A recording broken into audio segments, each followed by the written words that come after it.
Okey. Dia nak nasi kerabu dengan itok salai. Dengan etok salad. Lauk lain tak nak? Itu dulu, lauk lain nanti. Itu dulu. Okey. Dengan etok salad. Etok mana mau? Biasa orang ambil etok apa? Biasa tom yam, pedas manis. Pedas manis. Pedas manis, pedas manis. Okey. Oh, dengan telur masin dengan solok satu. Telur masin dengan solok. Telur masin.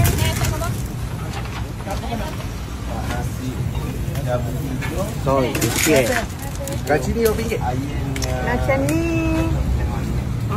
Etok dah manis tu. RM10, RM11 lah. RM11? Oh, okey. Pak Bubu Okey, dengan sini dengan kerupuk berapa? Saja kepuk tak cah pun. Tak cah. Oh, semua sebelah lah. Tak cah pun. Kita tengok. Boleh. Terima kasih. Sama. Siapa ni? Lemuk ya. Okey, terima kasih. Ui, ada suara kerupuk. Terima kasih. Assalamualaikum.